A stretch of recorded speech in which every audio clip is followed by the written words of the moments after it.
नमस्ते दोस्तों, आपका स्वागत है नई किताब चैनल पर।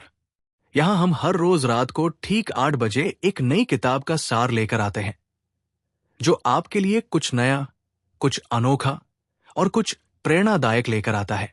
आज भी हम आपके लिए एक ऐसी किताब का सार लेकर आए हैं, जो आपकी जिंदगी, आपके काम और आपके रिश्तों को बेहतर बनाने में मदद करेगी। ये किताब आपको सिखाएगी कि कैसे आप अपनी जिंदगी में आने वाले हर तरह के झगड़ों और मतभेदों को समझदारी और शांति के साथ सुलझा सकते हैं। तो इस वीडियो को शुरू से अंत तक जरूर देखें, क्योंकि हर पल में कुछ नया सीखने को मिलेगा। अगर आपको हमारा कंटेंट पसंद आता है तो चैनल को सब्सक्राइब करें, बेल आइकन दबाएं, वीडियो को लाइक करें, अपने दोस्तों और परिवार के साथ शेयर करें और नीचे कमेंट में अपने विचार जरूर बताएं। चलिए अब शुरू करते हैं और डूब जाते हैं एक ऐसी किताब की दुनिया में, जो हमें सिखाएगी कि कैसे हम अपने जीवन के हर संघर्ष को एक अवसर में बदल सकते हैं। नमस्ते दोस्तों, आज हम बात करने जा रहे हैं एक ऐसी किताब की, जो हमारी जिंदगी के हर पहलू में आने वाले संघर्षों को न केवल समझने में मदद करती है, बल्कि उन्हें सुलझाने का रास्ता भी दिखाती है। इस किताब का नाम है art of conflict management, achieving solutions for life, work and beyond. ये किताब लिखी है माइकल डम्स्की ने, और ये एक ऐसा गाइड है जो हमें सिखाता है कि कैसे हम अपने निजी और पेशेवर जीवन में आने वाली चुनौतियों को आसानी से पार कर सकते हैं। जरा सोचिए, कितनी बार ऐसा होता है जब हम किसी से बहस में उलझ जाते हैं, चाहे वो घर में माता पिता के साथ हो, दोस्तों के साथ हो, या फिर ऑफिस में अपने सहकर्मी या बॉस के साथ। कई बार छोटी छोटी बातें इतनी बढ़ जाती है कि रिश्ते खराब होने लगते हैं, मन में तनाव बढ़ने लगता है और हम सोचने लगते हैं कि काश हम इस स्थिति को बेहतर तरीके से संभाल पाते। लेकिन क्या होगा अगर आपके पास एक ऐसा तरीका हो जिससे आप इन झगड़ों को शांति और समझदारी से सुलझा सकें? यही सिखाती है ये किताब। लेखक का कहना है कि संघर्ष कोई बुरी चीज नहीं है। जी हां, आपने सही सुना। संघर्ष हमें नए दृष्टिकोण देता है, हमें बेहतर बनाता है, और अगर सही तरीके से संभाला जाए तो ये हमारे रिश्तों को और मजबूत कर सकता है। लेकिन सवाल यह है कि आखिर हम इसे सही तरीके से कैसे संभालें? इस किताब में कई ऐसी तकनीकें दी गई है जो इतनी सरल है कि आप इन्हें अपनी रोजमर्रा की जिंदगी में तुरंत लागू कर सकते हैं। इस किताब की सबसे पहली और सबसे जरूरी बात है सक्रिय श्रवण, यानी पूरी तरह से सुनना। हम में से ज्यादातर लोग जब किसी से बात करते हैं तो हम सुनने से ज्यादा अपनी बात कहने की जल्दी में होते हैं।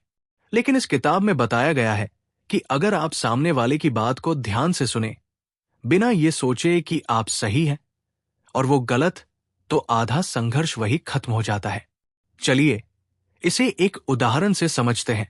मान लीजिए आप अपने दोस्त के साथ इस बात पर बहस कर रहे हैं कि इस वीकेंड कहाँ घूमने जाना है। आप चाहते हैं कि आप लोग पहाड़ों पर जाएं, क्योंकि आपको वहां की ठंडी हवा और सुंदर नजारे पसंद है। लेकिन आपका दोस्त समुद्र के किनारे जाना चाहता है, क्योंकि उसे पानी में समय बिताना अच्छा लगता है। अब अगर आप बस अपनी बात पर अड़े रहेंगे तो बात बढ़ सकती है। लेकिन किताब सिखाती है कि पहले आप अपने दोस्त की बात को पूरी तरह सुने। शायद उसे समुद्र पसंद है क्योंकि उसे तैरना अच्छा लगता है, या फिर वो वहां की शांति में समय बिताना चाहता है। जब आप उसकी बात समझ लेंगे तो आप अपनी बात को भी इस तरह रख सकते हैं कि दोनों के लिए एक बीच का रास्ता निकल आए। जैसे आप कह सकते हैं, चलो हम पहले समुद्र के किनारे जाएं और अगली बार पहाड़ों की सैर करेंगे। इस तरह आप दोनों खुश रहेंगे और आपका रिश्ता भी मजबूत होगा। सक्रिय श्रवण का मतलब है कि आप सिर्फ सुने नहीं, बल्कि सामने वाले की बात को समझने की कोशिश करें, उनकी भावनाओं को महसूस करें, उनके शब्दों के पीछे की कहानी को देखें। उदाहरण के लिए, अगर आपकी मां आपसे कह रही है कि आप घर का काम नहीं करते, तो आप तुरंत जवाब देने के बजाय पहले उनकी बात सुने। शायद वो इसलिए परेशान है क्योंकि वो दिन भर काम करके थक जाती है और उन्हें लगता है कि आप उनकी मदद नहीं कर रहे। अगर आप उनकी बात को ध्यान से सुनकर जवाब देंगे, जैसे, माँ, मुझे पता है आप बहुत मेहनत करती हैं, चलिए मैं आज से घर के कुछ काम संभालूंगा, तो न केवल आपकी माँ खुश होंगी, बल्कि आपका रिश्ता भी और गहरा होगा। इस किताब का एक और खास हिस्सा है सहानुभूति, यानी सामने वाले के दृष्टिकोण को समझना। कई बार हम ये भूल जाते हैं कि हर इंसान की अपनी कहानी होती है, अपने अनुभव होते हैं। अगर हम उनकी जगह पर खड़े होकर सोचें, तो हमें उनकी बातें बेहतर समझ आएंगी। किताब में एक कहानी है जिसमें एक ऑफिस में दो सहकर्मी आपस में बहस कर रहे थे। एक को लगता था कि दूसरा उसका काम चुरा रहा है, लेकिन जब उन्होंने खुलकर बात की तो पता चला कि दूसरा सहकर्मी बस मदद करने की कोशिश कर रहा था, क्योंकि उसे लगता था कि उसका साथी बहुत ज्यादा तनाव में है। ये कहानी हमें सिखाती है कि कई बार हम गलतफहमी की वजह से छोटी छोटी बातों को बड़ा बना लेते हैं। अगर हम सामने वाले की भावनाओं को समझने की कोशिश करें, तो हमारा नजरिया बदल जाता है। उदाहरण के लिए, अगर आप अपने भाई बहन के साथ इस बात पर बहस कर रहे हैं कि टीवी पर क्या देखा जाए, तो एक पल रुककर सोचें। शायद वो उस शो को देखना चाहते हैं क्योंकि वो उनके लिए खास है। अगर आप उनकी पसंद को समझकर बात करेंगे, तो आप दोनों के बीच का तनाव कम होगा। सहानुभूति दिखाने का एक और तरीका है सामने वाले की भावनाओं को स्वीकार करना। जैसे, अगर आपका दोस्त उदास है क्योंकि उसका कोई प्रोजेक्ट अच्छा नहीं गया, तो आप सीधे सलाह देने के बजाय कह सकते हैं, मुझे समझ आ रहा है कि तुम्हें कितना बुरा लग रहा होगा। क्या तुम चाहते हो कि हम इस बारे में बात करें? इस तरह आपका दोस्त महसूस करेगा कि आप उसकी भावनाओं को समझते हैं और वो आप पर ज्यादा भरोसा करेगा। किताब में एक और तकनीक है जो है सही सवाल पूछना। कई बार हम बहस में इतना उलझ जाते हैं कि हम ये भूल जाते हैं कि सवाल पूछकर हम बात को और स्पष्ट कर सकते हैं। उदाहरण के लिए, अगर आप अपने पार्टनर से इस बात पर नाराज हैं कि वो घर का काम नहीं कर रहे, तो सीधे उन पर गुस्सा करने के बजाय आप पूछ सकते हैं, क्या कोई खास वजह है कि तुम आजकल घर के कामों में कम मदद कर पा रहे हो? ये सवाल न केवल बातचीत को शांत रखता है, बल्कि आपको ये समझने में भी मदद करता है कि शायद वो किसी और तनाव से गुजर रहे हैं। सही सवाल पूछने का एक और फायदा है कि ये सामने वाले को अपनी बात कहने का मौका देता है। जैसे, अगर आप अपने सहकर्मी से इस बात पर असहमत हैं कि प्रोजेक्ट को कैसे करना चाहिए, तो आप पूछ सकते हैं, तुम्हें ऐसा क्यों लगता है कि यह तरीका बेहतर होगा? इस तरह आप उनकी सोच को समझ पाएंगे और फिर अपनी बात को इस तरह रख सकते हैं कि दोनों के लिए एक बेहतर समाधान निकल आए। ये किताब सिर्फ सिद्धांतों की बात नहीं करती, बल्कि ये आपको सिखाती है कि इन तकनीकों को अपनी रोजमर्रा की जिंदगी में कैसे लागू करें। चाहे आप एक स्टूडेंट हो जो अपने टीचर के साथ किसी बात पर असहमत हो, या फिर एक प्रोफेशनल जो अपने बॉस के साथ किसी प्रोजेक्ट पर चर्चा कर रहे हो, ये किताब हर स्थिति में काम आती है। उदाहरण के लिए, अगर आप एक स्टूडेंट हैं और आपको लगता है कि आपके टीचर ने आपके प्रोजेक्ट को गलत मार्क्स दिए, तो आप सीधे शिकायत करने के बजाय उनसे शांतिपूर्वक बात कर सकते हैं। आप कह सकते हैं, मैम, क्या आप मुझे बता सकती है कि मेरे प्रोजेक्ट में क्या कमियां थी, ताकि मैं अगली बार बेहतर कर सकूं? इस तरह आप न केवल अपनी बात रख पाएंगे, बल्कि टीचर भी आपकी परिपक्वता की तारीफ करेंगे। इसी तरह, अगर आप एक प्रोफेशनल हैं और आपके बॉस आपकी बात से सहमत नहीं है, तो आप उनकी बात को पहले सुनें, उनकी चिंताओं को समझें और फिर अपनी बात को इस तरह रखें कि वो उनके लिए भी फायदेमंद लगे। जैसे, अगर आपका बॉस कहता है कि आपका प्रपोजल बहुत महंगा है, तो आप कह सकते हैं, मैं समझता हूं कि बजट एक बड़ी चिंता है। क्या हम इस प्रपोजल को कुछ इस तरह से बदल सकते हैं कि ये हमारे बजट में फिट हो जाए? ये तरीका न केवल आपके बॉस को आपकी बात सुनने के लिए प्रेरित करता है, बल्कि ये भी दिखाता है कि आप एक समाधान उन्मुख व्यक्ति हैं। इस किताब की सबसे खास बात यह है कि ये आपको सिखाती है कि हर संघर्ष में एक अवसर छिपा होता है, चाहे वो आपके परिवार के साथ हो, दोस्तों के साथ हो, या फिर आपके कार्यस्थल पर हर संघर्ष आपको कुछ नया सिखा सकता है। ये किताब कहती है कि अगर आप संघर्ष को सही तरीके से संभालें, तो ये आपके रिश्तों को और मजबूत कर सकता है। उदाहरण के लिए, अगर आप अपने पार्टनर के साथ इस बात पर बहस कर रहे हैं कि छुट्टियों में कहाँ जाएं, तो ये किताब आपको सिखाएगी कि इस बहस को एक गहरी बातचीत में कैसे बदला जाए। आप अपने पार्टनर से पूछ सकते हैं, तुम्हें इस जगह में क्या खास लगता है? और फिर उनकी पसंद को अपनी पसंद के साथ जोड़कर एक ऐसा प्लान बना सकते हैं जो दोनों को खुश करे। इस तरह आपकी बहस न केवल खत्म होगी, बल्कि आप दोनों एक दूसरे को और बेहतर समझ पाएंगे। एक और उदाहरण लेते हैं।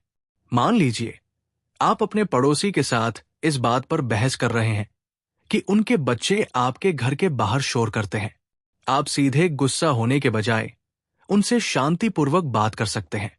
आप कह सकते हैं, मुझे पता है कि बच्चे खेलते समय शोर करते हैं, लेकिन क्या हम कोई ऐसा समय तय कर सकते हैं जब शोर कम हो, ताकि मेरे परिवार को भी आराम मिले? इस तरह आप न केवल समस्या का समाधान निकाल पाएंगे, बल्कि अपने पड़ोसी के साथ आपका रिश्ता भी बेहतर होगा।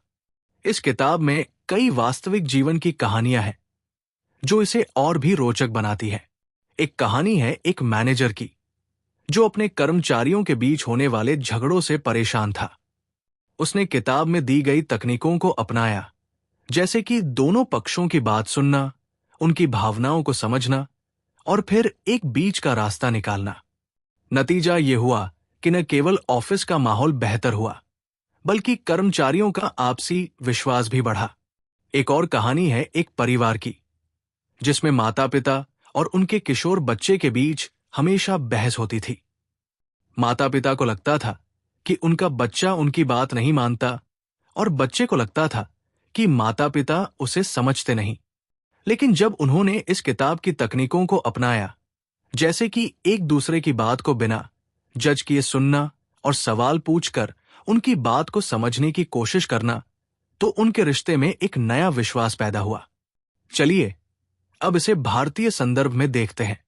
हमारे देश में परिवार, रिश्ते और सामाजिक बंधन बहुत महत्वपूर्ण हैं, लेकिन यही रिश्ते कई बार संघर्ष का कारण भी बनते हैं।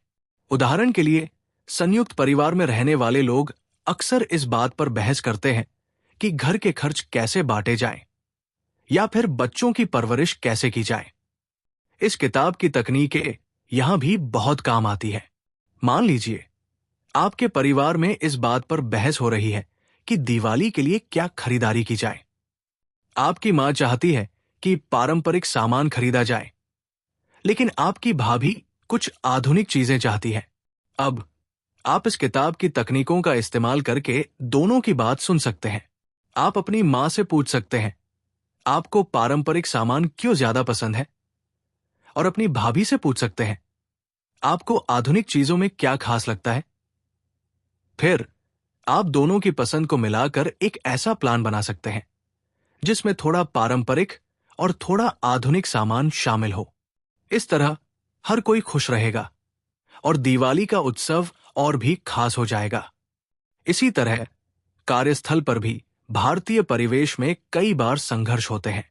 जैसे अगर आप अपने बॉस के साथ इस बात पर असहमत हैं कि कोई प्रोजेक्ट कैसे करना चाहिए, तो आप सीधे बहस करने के बजाय उनकी बात को सुने। शायद आपके बॉस को लगता है कि उनका तरीका कंपनी के लिए ज्यादा फायदेमंद है। आप उनसे पूछ सकते हैं, आपको ऐसा क्यों लगता है कि यह तरीका बेहतर है? और फिर अपनी बात को इस तरह रख सकते हैं कि वो उनकी चिंताओं को भी ध्यान में रखे। जैसे, मैं समझता हूं कि आप कंपनी का हित चाहते हैं। क्या हम मेरे तरीके को थोड़ा आजमा कर देख सकते हैं, ताकि हम दोनों का लक्ष्य पूरा हो? इस तरह आप न केवल अपनी बात रख पाएंगे, बल्कि अपने बॉस का सम्मान भी जीत पाएंगे। इस किताब में एक और महत्वपूर्ण सबक है अपनी भावनाओं को नियंत्रित करना। कई बार हम गुस्से या नाराजगी में ऐसी बातें कह देते हैं जो हमें बाद में पछतावा देती है। किताब सिखाती है कि जब आप किसी संघर्ष में हो, तो पहले एक गहरी सांस लें, अपने गुस्से को शांत करें और फिर बात शुरू करें। उदाहरण के लिए, अगर आप अपने सहकर्मी से इस बात पर नाराज हैं कि उन्होंने आपका क्रेडिट लिया, तो तुरंत उन पर चिल्लाने के बजाय पहले शांत होकर सोचें। फिर उनसे शांतिपूर्वक बात करें। आप कह सकते हैं, मुझे लगता है कि उस प्रोजेक्ट में मेरा भी योगदान था। क्या हम इस बारे में बात कर सकते हैं? इस तरह आप अपनी बात को बिना किसी तनाव के रख पाएंगे और सामने वाला भी आपकी बात को गंभीरता से लेगा। किताब में यह भी बताया गया है कि संवाद में सिर्फ शब्द ही नहीं, बल्कि आपके शारीरिक हाव भाव भी बहुत मायने रखते हैं। अगर आप किसी से बात कर रहे हैं, तो आपकी बॉडी लैंग्वेज शांत और खुली होनी चाहिए। उदाहरण के लिए, अगर आप अपनी बाहें बांधकर या चेहरा तनाव में रखकर बात करेंगे, तो सामने वाला आपकी बात को नकारात्मक ले सकता है। लेकिन अगर आप शांत मुद्रा में, आंखों में आंखें डालकर और एक मुस्कान के साथ बात करेंगे, तो आपकी बात का असर ज्यादा होगा। उदाहरण के लिए, अगर आप अपने बच्चे से इस बात पर नाराज हैं कि वो देर रात तक मोबाइल पर समय बिताता है, तो उसे डांटने के बजाय उसके पास बैठकर शांतिपूर्वक बात करें। आप कह सकते हैं, मुझे लगता है कि तुम बहुत देर तक मोबाइल पर समय बिता रहे हो। क्या कोई खास वजह है? इस तरह आपका बच्चा आपकी बात को सुनने के लिए तैयार होगा और आप दोनों के बीच एक सकारात्मक बातचीत शुरू होगी। ये किताब आपको ये भी सिखाती है कि कैसे आप अपने दीर्घकालिक रिश्तों को मजबूत बना सकते हैं, चाहे वह आपके जीवन साथी के साथ हो, आपके माता पिता के साथ हो या आपके दोस्तों के साथ। ये किताब आपको सिखाती है कि कैसे आप छोटे छोटे मतभेदों को रिश्तों पर हावी होने से रोक सकते हैं। उदाहरण के लिए, अगर आप अपने जीवन साथी के साथ इस बात पर बहस कर रहे हैं कि घर का बजट कैसे मैनेज किया जाए, तो आप इस किताब की तकनीकों का इस्तेमाल करके एक सकारात्मक बातचीत शुरू कर सकते हैं। आप अपनी बात को इस तरह रख सकते हैं, मुझे लगता है कि हम दोनों अपने परिवार के लिए सबसे अच्छा चाहते हैं। क्या हम बैठकर एक ऐसा प्लान बना सकते हैं जो हम दोनों के लिए ठीक हो? इस तरह आप न केवल अपनी बात रख पाएंगे, बल्कि अपने जीवन साथी को भी ये महसूस होगा कि आप उनकी बात को महत्व देते हैं। इस किताब की तकनीकें न केवल व्यक्तिगत रिश्तों के लिए, बल्कि सामाजिक और सामुदायिक स्तर पर भी काम आती है। उदाहरण के लिए, अगर आपके मोहल्ले में इस बात पर बहस हो रही है कि पार्क को कैसे साफ रखा जाए, तो आप इस किताब की तकनीकों का इस्तेमाल करके एक सकारात्मक चर्चा शुरू कर सकते हैं। आप सभी पड़ोसियों को एक साथ बुलाकर उनकी राय ले सकते हैं और फिर एक ऐसा समाधान निकाल सकते हैं जो सबके लिए फायदेमंद हो। ये किताब हर उस व्यक्ति के लिए है जो अपनी जिंदगी को बेहतर बनाना चाहता है, चाहे आप एक स्टूडेंट हो जो अपने दोस्तों के साथ बेहतर रिश्ते बनाना चाहते हो, या फिर एक प्रोफेशन जो अपने कार्यस्थल पर सम्मान और विश्वास हासिल करना चाहते हो, या फिर एक परिवार का हिस्सा जो अपने घर में शांति और समझदारी लाना चाहते हो। ये किताब आपके लिए है। ये किताब आपको सिखाती है कि कैसे आप अपनी भावनाओं को नियंत्रित करें, सामने वाले की भावनाओं को समझें और एक ऐसा समाधान निकालें जो दोनों पक्षों के लिए फायदेमंद हो। ये किताब आपको आत्मविश्वास देती है कि आप किसी भी तरह के संघर्ष को संभाल सकते हैं, चाहे वो कितना भी जटिल क्यों न हो। चलिए कुछ और उदाहरणों के साथ इस किताब की तकनीकों को समझते हैं। मान लीजिए आप अपने कॉलेज में एक ग्रुप प्रोजेक्ट पर काम कर रहे हैं और आपके ग्रुप में एक सदस्य है जो बिल्कुल काम नहीं करता। आप गुस्सा होने के बजाय उससे शांतिपूर्वक बात कर सकते हैं। आप कह सकते हैं, मुझे लगता है कि तुम बहुत टैलेंटेड हो, लेकिन शायद तुम्हें इस प्रोजेक्ट में कुछ दिक्कत आ रही है। क्या मैं तुम्हारी कोई मदद कर सकता हूं? इस तरह आप न केवल उस सदस्य को प्रेरित करेंगे, बल्कि आपका प्रोजेक्ट भी समय पर पूरा होगा। एक और उदाहरण लेते हैं। अगर आप अपने पड़ोस में किसी सामुदायिक आयोजन की योजना बना रहे हैं और लोग इस बात पर सहमत नहीं हो पा रहे कि आयोजन कैसे होना चाहिए, तो आप इस किताब की तकनीकों का इस्तेमाल कर सकते हैं। आप सभी की राय सुनें, उनकी चिंताओं को समझें और फिर एक ऐसा प्लान बनाएं जो सबके लिए स्वीकार्य हो। जैसे अगर कुछ लोग चाहते हैं कि आयोजन में पारंपरिक संगीत हो और कुछ लोग आधुनिक गाने चाहते हैं, तो आप दोनों को शामिल करने का रास्ता निकाल सकते हैं। ये किताब आपको कुछ व्यावहारिक अभ्यास भी सिखाती है जिन्हें आप अपनी जिंदगी में आजमा सकते हैं। उदाहरण के लिए, अगली बार जब आप किसी से बहस में हो तो एक पल रुकें और खुद से पूछें, मैं इस स्थिति को कैसे बेहतर बना सकता हूं? फिर सामने वाले की बात को ध्यान से सुनें, उनकी भावनाओं को समझें और फिर अपनी बात को शांतिपूर्वक रखें। एक और अभ्यास है कि आप हर दिन कुछ मिनट निकालकर अपनी भावनाओं पर ध्यान दें। अगर आप गुस्सा या तनाव महसूस कर रहे हैं तो एक गहरी सांस लें और सोचें कि यह गुस्सा कहां से आ रहा है। फिर उस स्थिति को शांत दिमाग से संभालने की कोशिश करें। इस किताब की सबसे बड़ी खासियत यह है कि यह आपको दीर्घकालिक लाभ देती है। अगर आप इन तकनीकों को अपनी जिंदगी में लागू करते हैं तो न केवल आपके रिश्ते बेहतर होंगे बल्कि आपका आत्मविश्वास भी बढ़ेगा। आप हर स्थिति को एक सकारात्मक नजरिए से देखना शुरू करेंगे और आपकी जिंदगी में तनाव कम होगा। उदाहरण के लिए, अगर आप एक शिक्षक हैं और आपके छात्र आपकी बात नहीं मान रहे, तो आप इस किताब की तकनीकों का इस्तेमाल करके उनकी बात सुन सकते हैं। आप उनसे पूछ सकते हैं, तुम्हें क्या लगता है कि हम इस क्लास को और मजेदार कैसे बना सकते हैं? इस तरह आपके छात्र न केवल आपकी बात सुनेंगे बल्कि वे आपके साथ सहयोग भी करेंगे। ये किताब हमें सिखाती है कि संघर्ष कोई अंत नहीं है बल्कि एक नई शुरुआत हो सकता है। अगर हम सही तरीके से संघर्ष को संभालें तो ये हमें नए अवसर देता है, हमारे रिश्तों को मजबूत करता है और हमें बेहतर इंसान बनाता है। इस किताब की हर तकनीक, हर कहानी और हर उदाहरण हमें यह सिखाता है कि हम अपनी जिंदगी को और बेहतर बना सकते हैं, बशर्ते हम थोड़ा धैर्य, थोड़ा समझदारी और थोड़ा सहानुभूति दिखाएं। तो दोस्तों, ये था art of conflict management, achieving solutions for life, work and beyond किताब का सार। इस किताब ने हमें सिखाया कि कैसे हम अपने जीवन के हर संघर्ष को एक अवसर में बदल सकते हैं। अगर आपको यह वीडियो पसंद आया तो कृपया चैनल को सब्सक्राइब करें, बेल आइकन दबाएं ताकि आपको हर रोज रात 8 बजे नई किताब का सार मिले।